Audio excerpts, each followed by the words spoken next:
আসসালামু আলাইকুম, স্বাগতম জানাচ্ছি বিবিসি নিউজ আন্তর্জাতিক সংবাদে। শুরুতেই সংবাদ শিরোনাম, এরপর বিস্তারিত। ইরানের সাথে ইসরায়েলের যুদ্ধ বন্ধ করার চুক্তি। ইরান এবং ইসরায়েল মিলে ট্রাম্পের সাথে যুদ্ধ করার জন্য প্রস্তুত হচ্ছে। ইরান এবং ইসরায়েল মিলে ট্রাম্পকে ধ্বংস করে দিবে। মধ্যবর্তী নির্বাচনে রিপাবলিকানরা হারলে খারাপ কিছু ঘটবে বলে ট্রাম্প বলেন। উত্তর আটলান্টিকে আটক তেল ট্যাঙ্কারের 2 রাশিয়ান ক্রুকে মুক্তি দিল যুক্তরাষ্ট্র। লেবাননে ইসরায়েলি হামলায় টিভি উপস্থাপক নিহত। গির্জা থেকে ঘুষ নেওয়ার দায়ে দক্ষিণ কোরিয়ায় সাবেক শীর্ষ আইন প্রণেতার কারাদণ্ড। দর্শক, এতক্ষণ শুনছিলেন সংবাদ শিরোনাম। এখন বিস্তারিত। আপনি যদি ইসরায়েলের ধ্বংস চান এবং মুসলিমদের পাশে থাকেন, তাহলে ভিডিওতে লাইক করে চ্যানেলটি অবশ্যই সাবস্ক্রাইব করে দিবেন এবং আপনার মূল্যবান মতামত অবশ্যই কমেন্টে লিখে জানিয়ে দিবেন। এখন বিস্তারিত। মধ্যবর্তী নির্বাচনে রিপাবলিকানরা হারলে খারাপ কিছু ঘটবে, ট্রাম্প। আসন্ন মধ্যবর্তী নির্বাচনে রিপাবলিকান পার্টি হেরে গেলে যুক্তরাষ্ট্রে খুবই খারাপ কিছু ঘটবে বলে সতর্ক করেছেন প্রেসিডেন্ট ডোনাল্ড ট্রাম্প। মিনিয়াপোলিসে অস্থিরতা এবং অর্থনীতি নিয়ে ভোটারদের উদ্বেগের মধ্যেই মঙ্গলবার আয়োয়াতে এক ঝটিকা নির্বাচনী প্রচারণার শুরুতেই তিনি এই হুঁশিয়ারি দেন। যুক্তরাষ্ট্রের প্রেসিডেন্ট নির্বাচনের প্রাথমিক বাছাইয়ের গুরুত্বপূর্ণ কেন্দ্র আয়োবার ক্লাইভে আয়োজিত এক জনসভায় ৭৯ বছর বয়সী ট্রাম্প বলেন, তার জনপ্রিয়তার রেটিং কম থাকা সত্ত্বেও নভেম্বরের নির্বাচনে রিপাবলিকানদের অবশ্যই সিনেট ও হাউস উভয় কক্ষেই জয়ী হতে হবে। দ্বিতীয় মেয়াদে থাকা এই প্রেসিডেন্ট তার ভাষণে বলেন, আমি আয়োয়াতে ভালোবাসি বলেই এখানে এসেছি, তবে আমাদের আসল লক্ষ্য মধ্যবর্তী নির্বাচনে জয়ী হওয়া। আমাদের জিততেই হবে। তিনি সমর্থকদের সতর্ক করে বলেন, আমরা যদি মধ্যবর্তী নির্বাচনে হেরে যাই তবে আমাদের এতদিনের সব অর্জন হাতছাড়া হয়ে যাবে। আমরা যেসব সম্পদ ও কর ছাড়ের কথা বলছি তার অনেক কিছুই হারাব, যার পরিণতি হবে অত্যন্ত ভয়াবহ।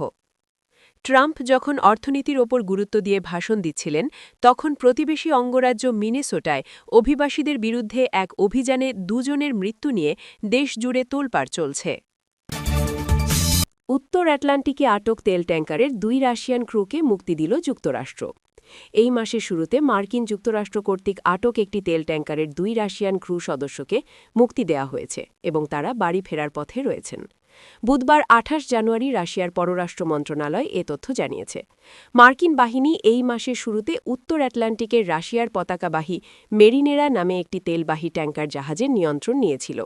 মার্কিন বাহিনী অভিযোগ করে তেলবাহী ট্যাঙ্কারটি মার্কিন নিষেধাজ্ঞা লঙ্ঘন করে ভেনেজুয়েলা, রাশিয়া ও ইরানের মতো দেশ থেকে তেল পরিবহনকারী একটি তথাকথিত ছায়া নৌবহরের অংশ ছিল। আমেরিকান কর্মকর্তারা বলেছিলেন, মেরিনেরার ক্রুরা মার্কিন যুক্তরাষ্ট্রে বিচারের মুখোমুখি হতে পারেন, যা রাশিয়া স্পষ্টতই অগ্রহণযোগ্য বলে অভিহিত করেছে। ট্যাঙ্কারটি আটকের পর রাশিয়ার পররাষ্ট্র মন্ত্রণালয়ের মুখপাত্র মারিয়া জাখারোভা বুধবার রাষ্ট্রীয় পরিচালিত আরআইএ নবস্তি সংবাদ সংস্থাকে জানিয়েছেন যে 2 রাশিয়ার নাবিককে মুক্তি দেওয়া হয়েছে এবং তারা রাশিয়ায় ফিরছেন। তবে মেরিনেরার বাকি ক্রুদের ভাগ্য স্পষ্ট নয়। এর আগে রাশিয়া জাহাজ আটকের ঘটনাকে সামুদ্রিক জলদস্যুতা বলে নিন্দা জানিয়েছিল। লেবাননে ইসরায়েলি হামলায় টিভি উপস্থাপক নিহত। দক্ষিণ লেবাননের টাইর শহরে ইসরায়েলি হামলায় একজন টিভি উপস্থাপক নিহত হয়েছেন। তিনি লেবাননের আল মানার টিভি স্টেশনে কাজ করতেন। সোমবার ২৬শে জানুয়ারি লেবাননের সশস্ত্র গোষ্ঠী হিজবুল্লাহ এক বিবৃতিতে এসব তথ্য জানিয়েছে।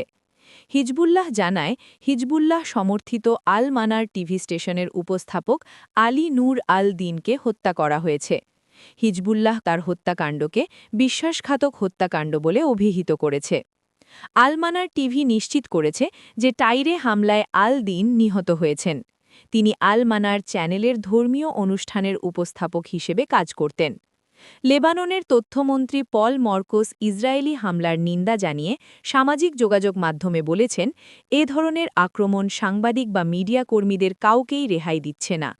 তিনি আরও বলেন, আমরা মিডিয়া পরিবারের প্রতি সংহতি ও সমবেদনা ঘোষণা করছি। এছাড়া আন্তর্জাতিক সম্প্রদায়কে তাদের দায়িত্ব পুরোপুরি গ্রহণ করার জন্য এবং এই লঙ্ঘন বন্ধসহ লেবাননের মিডিয়া পেশাদারদের সুরক্ষা নিশ্চিত করার জন্য জরুরি পদক্ষেপ নেওয়ার আহ্বান জানাচ্ছি। সোমবার আল দিনের হত্যার আগে কমিটি টু প্রোটেক্ট জার্নালিস্টসের এক সমীক্ষা অনুসারে 2023 সাল থেকে লেবাননে ইসরায়েলি হামলায় কমপক্ষে 6 জন লেবানিজ সাংবাদিক নিহত হয়েছেন। অন্য পর্যবেক্ষকরা লেবাননে সাংবাদিকদের নিহতের সংখ্যা 10 জন বলে জানিয়েছেন। গির্জা থেকে ঘুষ নেয়ার দায়ে দক্ষিণ কোরিয়ায় সাবেক শীর্ষ আইন প্রণেতার কারাদণ্ড।